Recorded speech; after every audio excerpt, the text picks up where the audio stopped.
Hello, everyone. If you like what I'm doing here, please consider subscribing, liking, and commenting. It would really help the channel out quite a bit. Thank you very much.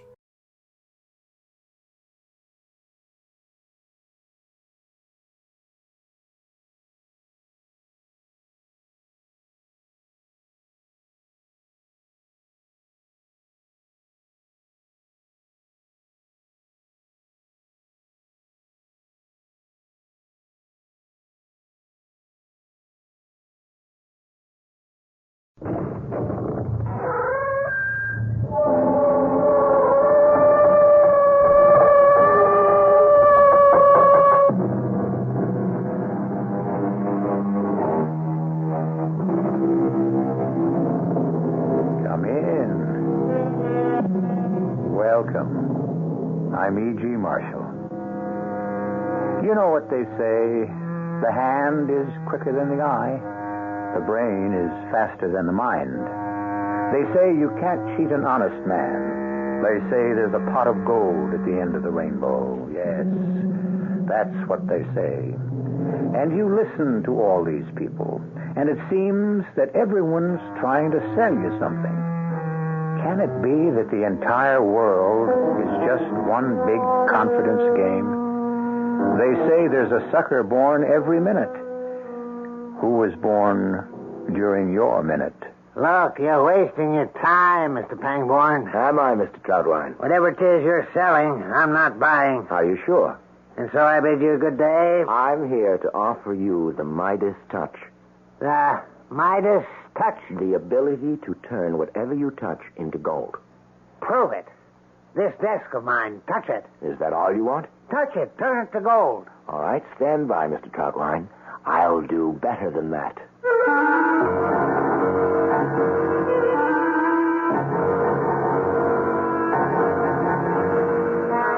Our mystery drama, The Midas Touch, was written especially for the Mystery Theater by Sam Dan and stars Bobby Morse. It is sponsored in part by Anheuser-Busch Incorporated, Brewers of Budweiser, and Contac, the 12-hour cold capsule. I'll be back shortly with Act One.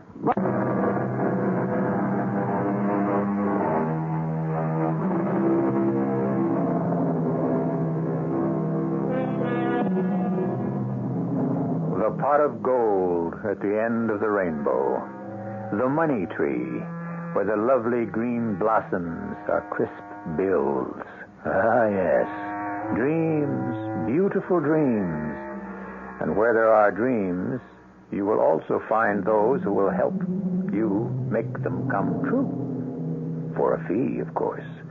And some of these good folk can be found in sumptuous offices. Their time is spent in muttering mysterious incantations to some evanescent deity called the stock market. Others, however, must make a fast buck as best they can. The time is October 1929. Come in, Mr. Pangborn, sir. James Ulysses Pangborn. And I have the honor to present Una Nanakichi Chobe, or Princess Golden Dawn of the Cherokee Nation. Oh, I'm charmed, Princess. Won't you folks be seated? Well, thank you, Mr. Troutwine. And now, how can the Farmers, Merchants, and Stockmen's First National Bank be of service? The Farmers, Merchants, and Stockmen's First National Bank, a name to conjure with, sir. We have Farmers and Merchants Banks, we have Merchants and Stockmen's Banks, and we have First National Banks. But Farmers and Merchants and Stockmen's First National Bank under one roof. This is truly astounding. We try to be innovative here in Madison Corner. Oh, I must tell this to the princess. Anama heyo, anama o yo yo yo. Hey, yo. She says, unbelievable. Well, sir, now what can I do for you good people? It's remarkable. What is? Your instant, unthinking, automatic response to the situation, Mr. Troutwine. Folks walk into your office and immediately your generosity asserts itself. You seek to give, never to take. I must tell this to the princess. Noyo oma na ko. Hey, yo. She says, a saint, truly a saint. Now, sir, why are we in your office at this point in history? To make a loan. That's the banker. The banker speaking. Sir, the princess and I, we have not come seeking the banker. Perish the thought. We have come here to speak with Julius J. Troutwine, the man, the human being. In what connection, may I ask? A most happy connection, may I answer. We were driving past your bank, a most imposing edifice, I may add. We saw in the window a most imposing gentleman, yourself. And what was it that attracted our attention? Please ask. What? Your head. Your magnificent head. Now, sir, what Your shining, bald dome. Your completely naked pate. What is the meaning of this? And the princess looked into your eyes, and immediately, because she is a priestess, as well as a princess, she said to me, What did you say to me, princess? Hey-yo. Which means, how sad and how tragic is the look on that man's face. Sir, I must ask you and the lady to leave this office. And the princess said to me, We must help this man. I shall call the guard and have you removed. Yes, do that. And what shall you prove? That once again, ignorance has prevailed. Fear has been victorious. And Colonel Daggerblade will still have you on the hip. What do you know about Colonel Daggerblade? A fair question. Sir, I am a stranger in your gem of a town, but I see that there are two banks. Yours, the Farmers, Merchants, and Stockmen's First National, and the City, County, and State Federal. Colonel Menelaus Daggerblade, president. Am I correct? What are you driving at? Yes. Colonel Daggerblade has a head of long, luxurious white hair, sweeping back from a widow's peak and cascading, if I may use that term, almost to his shoulders. Now, do I describe the man?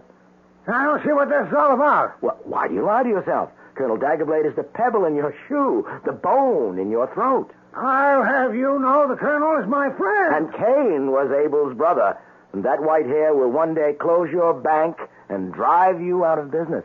That's a lie. That white hair gives him the look of everyone's kindly old grandfather, or what everyone wanted his kindly old grandfather to look like. Is that not true, Princess? Hey-yo. Yes. You see, your shiny, bald, and gleaming skull... Enough. A bald, fat man does not inspire confidence. Daggerblade weighs 20 pounds more than I do. Yes, but he has long, luxurious white hair, the hair of a prophet out of the Old Testament. And I'm bald. I've been bald half my life. Did you ever hear of a bald-headed Indian? What would I know about Indians? You ever seen a picture of a bald-headed Indian? I mean, you take Sitting Bull and Geronimo and all that crowd, well? Well, I can't say that I have. Well, now we're getting someplace. Where? Well, why? I mean, how do they manage to keep their hair? Why, I don't know. Well, hair's very important to an Indian. That's why they would scalp their enemies. Do you understand? No. It's a fact that whatever you got in quantity automatically gets to multiply itself. I mean, that's a law of mathematics. It's known as the self-perpetuation of the quantitative quantum theory. Now, look how it works in your bank. On the window, it says you pay 2% interest, doesn't it? And there isn't a bank in the county that pays more. Therefore, if I was to leave $100 in your bank at the end of the year, I'd have $102, wouldn't I? Correct. Now, what happened? Money went to money. That's all, and hair goes to hair. And it's this truth that has been captured by the Princess Golden Dawn here, who's also the High Priestess. Yes, sir, it is captured and liquefied and placed into this bottle. Show him the bottle, Princess. Aja Matona. Hey-yo. And for $50, it is yours. One morning, Julius Troutwine, one glorious, triumphant morning, you shall have a shock of glorious golden hair. Would you rather have raven black or flaming red? Now, see here, white. Say the charm for white, Princess. Hey-yo. White it shall be. And now, if you please, $50. Now, hold on now. What guarantee? What guarantee? What guarantee? None. I mean, do you hear? None. Princess, pick up the bottle. Nama to Jani. Hey-yo. In parting, may I say, on a crisp spring morning in the year 1800, a man named Robert Fulton walked into a bank at the foot of Wall Street in New York City, and he said, I need money to build a ship called the Clermont that will be propelled by steam. And the banker, who was probably bald-headed, said to him, What guarantee? Come, Princess, Hey, yo. Say goodbye to this bald-headed man of limited faith and tiny vision. Hey, yo. Yes. Good day to you, sir. Hold on. Not so fast. If this stuff is as good as you say it is, why don't we get together and put it on the market? Put it on the market? We can make a fortune. Oh, impossible. Why? Well, this is the elixir. The famous but secret elixir of the high priestess of the Cherokee Nation. Can you imagine how that would look in the ad? Yes, but the secret magical formula was not revealed to her in order to make her rich. No? No. She has been commanded to bestow the gift only upon those who are worthy, only upon those whose hearts are pure. It's so written on the label. Oh. Yes. So the money she receives, it's only calculated to pay her expenses. Well, I tried everything else so far. Let me go over to the teller and borrow $50. Excuse me? Oh, Jimmy, how do you always manage to do it? Oh, he can't hear. Oh, Jimmy, you're wonderful. I know. But can it really grow hair on a bald man's head? Sure. Oh, Jimmy, you're marvelous. The chump returns. Well, Mr. Pangborn, here you are. $50 in brand new bills. Count it. Your word, sir, is sufficient for me, just as my word is sufficient for you. And now, sir, since I perceive you to be a very busy man, the princess and I will take our leave. Say goodbye to Mr. Troutwine, princess. Hey, yo. And, hey, you to you, too.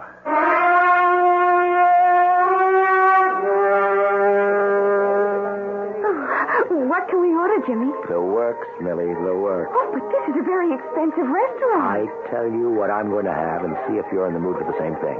I think we'll start with a shrimp cocktail, then the onion soup, the salad with the French dressing, the sirloin steak with baked potato, corn on the cob, mixed green vegetables, the apple pie a la mode, and coffee. But, Jimmy, that costs $1.50. Hang the expense, Millie. You only live once. Excuse me, sir and madam. Are you Mr. James Ulysses Pangborn? Yes, I have that honor, sir. Who am I addressing? Albemarle Fredericks, Esquire. Ah, yes. Well, what can I do for you? You and this young lady, who I believe is the Princess Golden Dawn, can come along with me. I beg your I pardon. happen to be the sheriff. Oh, the sheriff. Yes. Well, I'm glad to make your acquaintance, sir. We were about to have dinner. Would you join us? If we leave now, we can be just in time for supper at the county jail. I admit the food ain't quite as good, but you save $3. Especially since them $3 probably belongs to Julius Troutwine. Ah, yeah, enlightenment. Julius Troutwine. You see, it's to Julius' interest to help clamp down on flim-flam artists.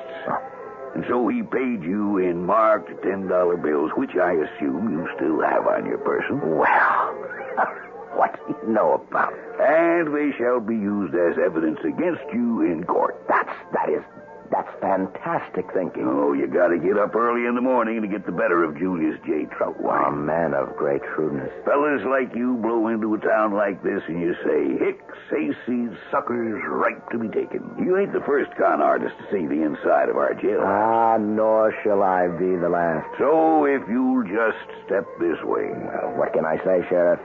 You've got me dead to rights.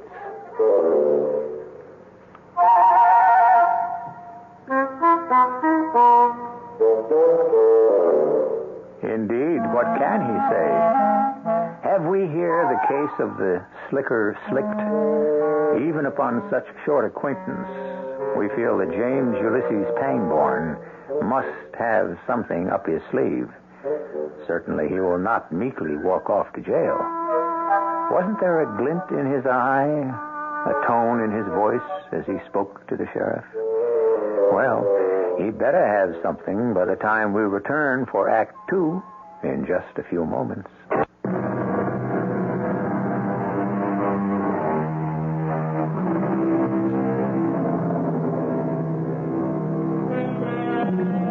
There is man, and there is money. And there are any number of schemes aimed toward separating a man from his money. Some are legal, and some are not. And sometimes the line between legal and illegal is rather wavery and hazy and indistinct, to say the least. In many cases, in the final analysis, it all depends on who you are and what your game is. Style and grace also enter into it. Well, folks, let us be off. Hold it, Sheriff. Fredericks, is it? Albemarle Fredericks, Esquire, at your service. According to the rules of non-habeas corpus delicti, accused has the right to know the charges that are being brought against him. Yes, sir, Mr. Pangborn, you know your law. Anyone can see that. The charge, sir, is selling fake patent medicine. I see, yes. Are you a friend of Mr. Troutwine, the man who's pressing the charges? Mr. Pangborn, in this town, the sheriff is everybody's friend. Yes. I'd like to help Mr. Troutwine out. That a fact. Yes. Princess Golden Dawn here is too tender-hearted to see Mr. Troutwine punished by the Great Spirits for doubting the efficacy of a high priestess. Isn't that true, Princess? Hey, yo. She ain't got much of a vocabulary, has she, Mr. Pangborn? She's a lady of few words, but each one is well chosen. Now, we should like to stop off at Mr. Troutwine's and give him an opportunity to drop the charges. Well, that ain't likely. Are you a betting man, Sheriff? I've got $50 that says Mr. Troutwine will drop all the charges 10 minutes after we talk to him. Well, it's a free country, Mr. Pangborn. You want to lose $50. It's your constitutional right. Ain't that the truth, Princess? Hey, yo.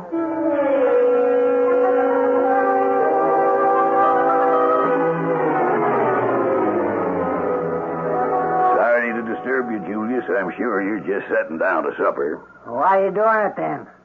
Why aren't these two in jail? Because Mr. Pangborn here seems to believe you'll want to drop the charges. Drop the charges, Sheriff. I fear for that young man's sanity. Surely we shouldn't discuss it on the porch. Won't you invite us in? Now, see here. Thank you for your hospitality. My, oh my, what elegant taste. This is obviously the home of a man of great refinement. Now, look here. You won't flim-flam me, you and that phony Indian princess of yours. Oh, my. Do you know what he just said, Princess? Pana atopa. Hey, yo. Oh, hold the lightning, Princess. The man speaks only out of ignorance. Well, sir, if I were a vindictive individual, I'd let that arrest stand. Would you? Yes, sir. And then I'd see you destroyed in court. Don't you dare to threaten me, you faker. You ain't going to destroy nobody. Of course not. You'll succeed in destroying yourself. Now then, allow me, if you will, to set the scene. Sheriff, do I have to? My dinner's waiting. What's that? Yes, pot roast. Red cabbage. Yes, thank you, Mr. Troutwine. We will join you. Oh, no, you won't. I'm particular who I break bread with. So am I, Mr. Troutwine. So am I. Oh, Mr. Troutwine, let me ask you something. Are you a betting man? Certainly not. I will bet you $100 that before the evening is over, you will invite me and the lovely princess here to join you for supper. Is it a bet? It certainly is. You a witness, Sheriff? He made the bet. I'm a witness. All right, then. Pay me. You lose. I have no intention of inviting you to supper. But the evening isn't over yet. Oh, yes, it is. Sheriff, march these people out of here this minute and lodge them in the jail. And those are my last words on the subject. Colonel Daggerblade, of the long flowing white locks. He will try not to laugh the loudest. What are you trying to say? Oh, I'm sorry. I was just setting the scene. The courtroom will be crowded, and the judge will ask, with what is the defendant charged? And the answer will be, selling a phony patent medicine. And the judge will ask, may the court examine the evidence? And he will read the label, which reads, The ancient magical Indian essence of hair. Yeah, and I'll say it was represented as a remedy to grow hair. True. And what is your complaint? Well, it's an obvious fake. Why? Because it hasn't grown any hair. It can't grow hair. There's no such thing as a hair grower. Then why did you buy it? To send a confidence man to jail. How do we know you didn't buy it? Because you really did believe it would grow hair. I can prove I bought it so I could send one of your ilk to jail. How? Those $5 $10 bills I gave you. Sheriff, make him produce those bills. You got those bills, Mr. Pangborn? These bills, Sheriff? Those are the bills, those crisp and brand new $10 bills. I marked each and every one of them with the letter J. I'm afraid there must be some mistake, Sheriff. Do you notice any markings on these bills? Yeah? I wrote the letter J right after the serial number here. Well, I'm afraid there ain't nothing written on here, Julius. Arrest him. Arrest him for destroying evidence. What evidence, Mr. Troutwine? Well, he done something to him. He must have done something. Well, now that we have set the scene, we shall carry it to its climax. Do you follow this, Princess? I'm talking about Lona to Peyota. Hey, yo. Yes. Everyone in that courtroom can hardly keep from bursting out laughing. I mean, they look at that gleaming bald skull, and they'll remember how you'll do anything to grow hair. And they'll be reminded of it constantly by the presence in the court of your dear companion and friendly competitor, Colonel Daggerblade. Sheriff, upon second consideration... With his long, luxuriant white locks, which he shall keep brushing out of his eyes from time to time. I'll drop the charges. You can't drop those charges. I got a $50 bass. Well, I brought him up. I got a right to drop him. You can't drop the charges. I've been arrested. I've got a right to a trial. You can't make me prosecute if I don't want to. But I have been damaged. Sir, I was sitting in the finest restaurant in town with this lovely young lady, the Princess Golden Dawn. The sheriff comes marching in and escorts us out in front of 50 witnesses. I mean, how does that look? I mean, what does that do to our reputations? Oh, well, I can sue you for damages. And this entire matter will now have to be opened up and dragged through the courts. I admit I made a mistake. He's got you over a barrel, Julius. But to show you I'm not a vindictive man, I'm willing to forget the whole thing. Oh, that's very generous of you, Mr. Pangborn. The princess and I did miss our supper, though. That pot roast. Oh, smells mighty good. Why don't you and the princess have supper here with me? Pay me my $100. You just lost a bet. Why, you... Say thank you to the gentleman, Princess. Hey, yo. Yeah.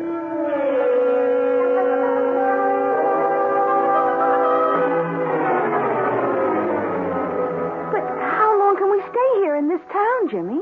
We ain't selling much of the hair store. We don't have to. We made $200 yesterday, 50 from the sheriff and 150 from Mr. Julius Troutwine. Jimmy, he did mark those bills, didn't he? Sure. Well, then how did the marks disappear? Millie, honey, lay it all to the account of the magic hair restorer and its many uses. Remember, in a town where there isn't much of a bald-headed trade, we sell it as a spot remover. Oh. We've got us a money tree in this town, and we're going to cultivate it. A money tree? Named Julius J. Troutwine. You couldn't sell him anything anymore. This morning, I shall prove the fallacy of that premature statement. No, sir. If you do not leave the premises at once... Ah, Mr. Troutwine. No? We're not wanted, Princess. Say goodbye to Mr. Troutwine. Hey, yo. Yes. Good day, sir. I give you 6 more months. No. We won't even start. Leave. And then Colonel Daggerblade shall close you up. You cannot, you will not, you must not gold me. Leave. Ah, a pity. And I've just found a way to checkmate Colonel Daggerblade. I'm not listening, do you understand? I'm not listening. Yes, finally. The foolproof method. Leave. Yes, let Daggerblade glory in his flowing white locks. You may have a bare head, but you will have the Midas touch. Please. Very well. Since you refuse the Midas touch, I know I can sell it to Colonel Daggerblade. Then, of course, he shall be invincible. Come, Princess. Good day to you, sir. Good day and good riddance. You shall never see one more cent of my money. Good day. Good day again. Princess? Wait. What is the Midas touch? The Midas touch. Obviously a shady scheme to cheat you out of your hard-earned money. Yeah, I know that. But what is it? You are aware of this ancient king, Midas? Everything he touched turned to gold. Seems to me I did read about him. Yes, the touch. The Midas touch. It can be achieved. Are you standing there and saying that you can sell a man the power to touch something and it'll turn to gold? In a word, yes. Well, if that don't beat all. All right, go ahead. Demonstrate. Touch this desk. And if it turns to gold, I'll pay you whatever you ask. I don't have that power. Aha. And then how can you sell it? Do you know what is meant by the Midas touch? Well, you just said it. You touch a thing, it turns to gold. Now, don't back off. Here is this morning's copy of the Madison Corners Tribune. It is turned to the financial page. Is that true? Well, any fool can see that. On this page, we see the names of stocks. True? What are you driving at? What's the basic trouble with this page? Trouble? Mm-hmm. I don't see any trouble. What trouble are you talking about? This page represents what these stocks closed at yesterday. Does that information do you any good? Sure. It lets me know how the stocks perform. All right, now pay attention, Mr. Troutwine. This paper is dated Tuesday, October 23rd, 1929, is it not? Well, any fool can see that. Yes, but suppose it were dated October 24th. Well, how could it be dated October 24th? Just suppose. That'd be tomorrow. Obviously. And suppose it were there on your desk, But that paper won't come out till tomorrow. I know, of course, listen. But suppose, just suppose, you could see the stock market page. But it hasn't even been printed yet. True. Because it hasn't happened yet. Obviously. So how can it be on my desk? If you could see tomorrow's closing prices, today, this morning, and you could buy or sell accordingly. You're crazy. That would be, though, the Midas touch, wouldn't it? Yes. Yes. Well, it's for sale. The Midas touch, it's for sale. Would you like to have it?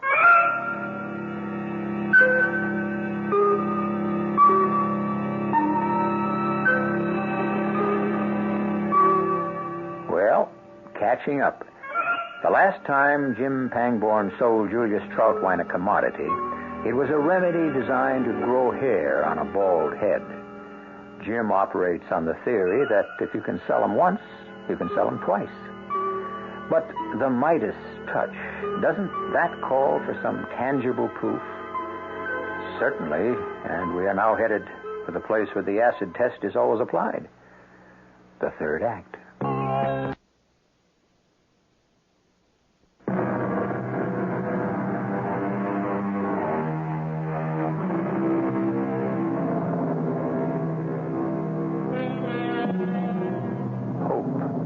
How it springs eternal in the human breast. We know, how deeply we know, that you can't beat the game. In the end, the wheel must be fixed, the dice loaded, and the pea cannot be under the shell where you know you saw it go.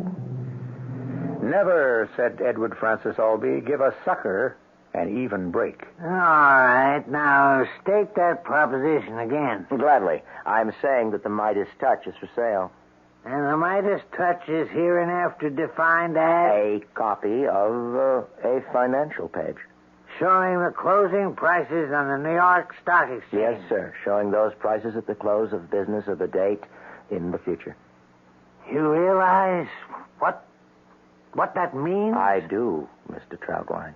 It is now 9 o'clock in the morning. If you knew how a stock page would read this time tomorrow morning, you could buy and sell in a manner that would truly be reminiscent of the Midas touch. Such a thing can't be done. I didn't ask you whether or not it could be done. I only inquired if you wished to buy it. If I cannot make a sale here, believe me, I shall present this proposition to Colonel Daggerblade. Princess, say goodbye to Mr. Troutwine. Hey, yo. Just a second. Yes, sir? This proposition of yours, this Midas touch. Midas touch, yes. Yes, Mr. Troutwine? How can you prove? Oh, no, please. You are too, shall we say, nervous to become our client. Princess, we have knocked upon the wrong door. We had expected a knight errant. We have encountered a clerk. Good day, sir. Well, I'm just asking. I have a legitimate right to ask. You have no legitimate rights. Yours is but to give. Are you asking me to accept this all on faith? We are in danger, Princess. Well, I just want to know how it's going to work. I know where there is a printing press. A press that the princess has blessed. $1,000 is all it costs, and you acquire the Midas touch. 1,000? Yes, and you know something? You can make millions. Hold the phone. Yes, indeed. I have a question that cuts right into the very heart of this entire enterprise. And that question is, if I'm telling the truth, why do not I use the Midas touch and become rich as Croesus myself? Yes, indeed. The answer is I can't do it. Why not? You shall hear this answer from the lips of the princess herself. Princess, ta ma de yo homa. Hey, yo. What'd she say? She said that she is but the instrument of the gods, the spirits, the tutelary deities, as it were. So? She has taken the vow of poverty. Her knowledge and her powers, they must never be used to enrich herself or those who assist her.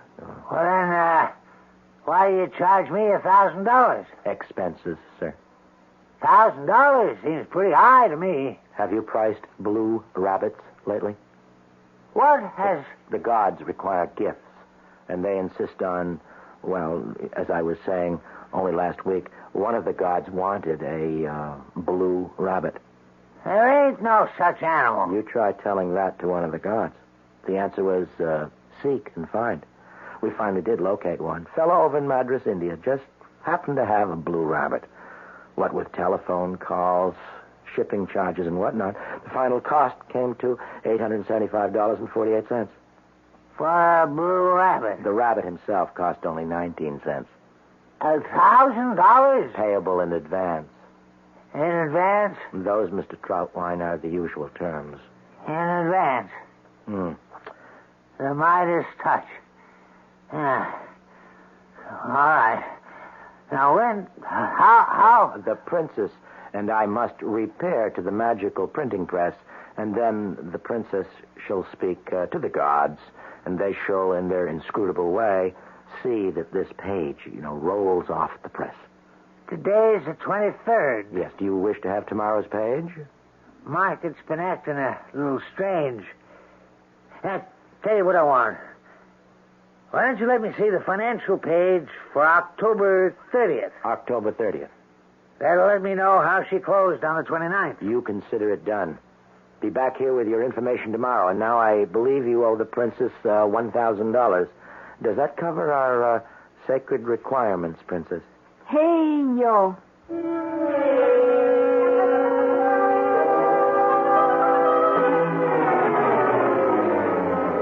Newspaper page? What's it supposed to say? I'll leave that to you, Inkwell. It's the financial page, the stock market closing prices. What for? Well, you see, Inkwell, I came here because you have a magic press. That's true, isn't it? Put it down as gospel. Well, your magic press can foresee and therefore print the prices for the 29th day of October in this year of 1929. Isn't that true? True as we're all standing here. Now, what do you want the page to say? What kind of figures? It doesn't matter. I'll just turn her loose then. Have fun. Excuse me, folks. I gotta sit tight. Is the press really going to forecast? Millie, you stay here. I'll take the page back to Mr. Troutwine. Oh, do you have to? I'm not a crook. I'm going to leave the money with you. No sense having it on me and tempting fate. You just hold on to it. Yes, Jimmy. Well, what do you think? Inkwell, it's magnificent. Yeah. I guess it's my masterpiece. Oh, Jimmy, you did it. Look what it says.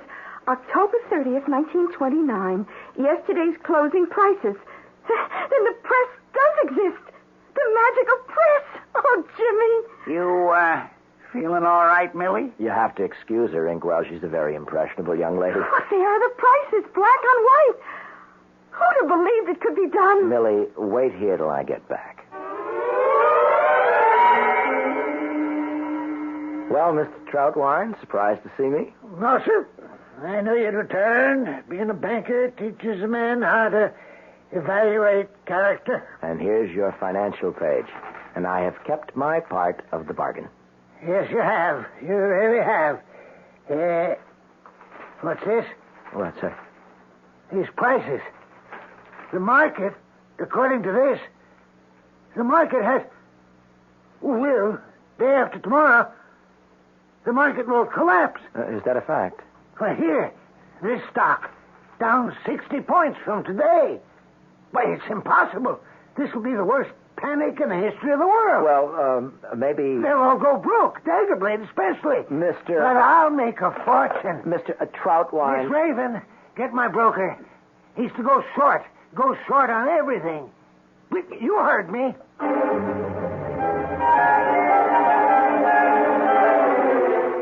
Hi, Millie, darling. Oh, Jim, you're back. Yes. Where's Inkwell? I have to pay him for his printing.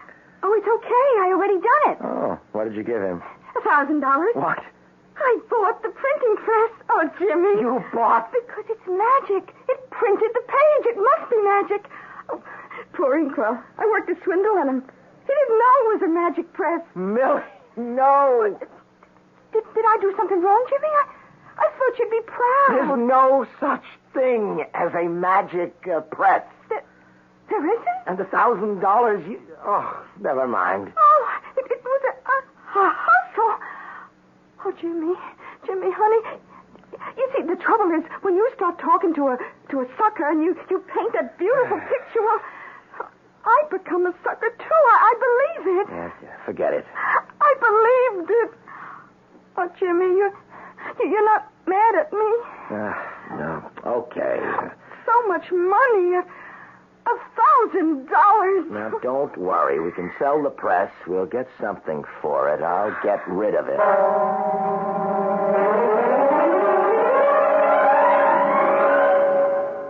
But, Mr. Flint, it's in excellent working order. It's 50 years old. It works by hand.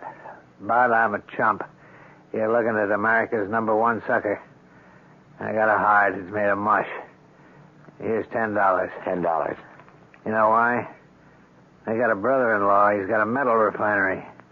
I'll drop it off there on my way home, and he can melt it down for scrap. $10. Now, okay. Here's 15. Let's close the deal. Oh, Jimmy, you have to eat. I'm not hungry. Oh, it's all my fault. No. Oh, you're sweet, Jimmy, but it is. You see, I asked him to run off a copy of the page for me to keep. It looked so beautiful. Oh, Jimmy, I actually thought it was magic. I guess I'll always be a chump. Oh, now, Millie, baby, remember what the princess would say. Hey, yo. Okay, hon. Let's make things livelier, huh? Turn on the radio. We'll listen to music.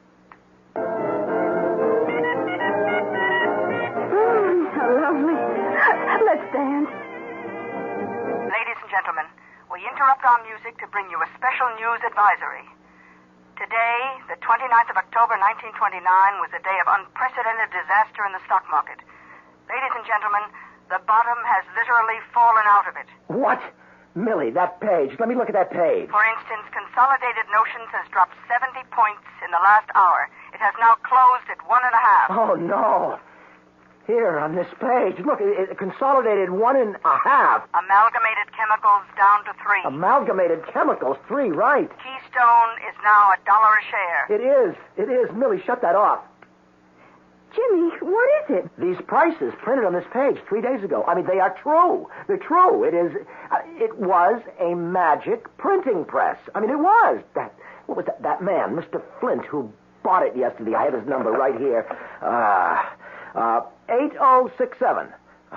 To think of it. I mean, I almost out-hustled myself.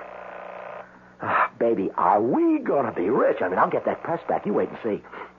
Spartacus Flint here. Hi, Mr. Flint. This is Mr. Pangborn. Oh? That press I sold yesterday? Oh, yeah. Yes, I'd like to buy it back. No sale. Mr. Flint, I'll pay you for your trouble, and... Well, I don't have it.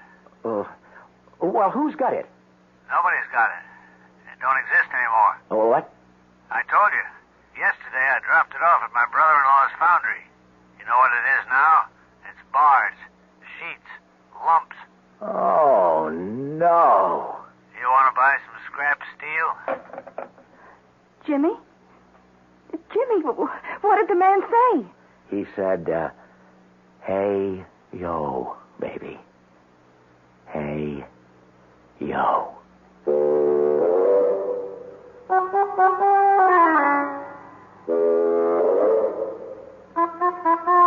Well, yes. Hey, yo. A word that can mean anything or everything. And what does it all prove? The biggest sucker is usually the smartest operator. Don't the psychiatrists tell us there is a bond between the cheaters and the cheated, and that role reversal often takes place? Well, even if psychiatrists don't tell us that, it certainly sounds reasonable. I'll be back soon with something else just as reasonable.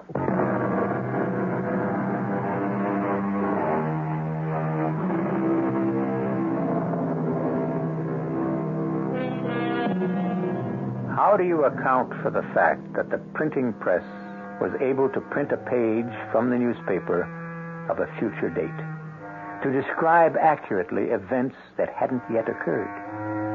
Well, what is the future? Who is to say that the future hasn't already happened and is merely waiting for us to catch up with it?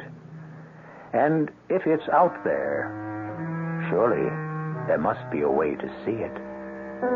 Our cast included Bobby Morse, Bryna Raeburn, Robert Dryden, and Jackson Beck. The entire production was under the direction of Hyman Brown. Radio Mystery Theater was sponsored in part by Buick Motor Division. This is E.G. Marshall inviting you to return to our Mystery Theater for another adventure in the macabre. Until next time, pleasant dreams. Tonight's WR Mystery Theater was brought to you in part by ShopRite Supermarket.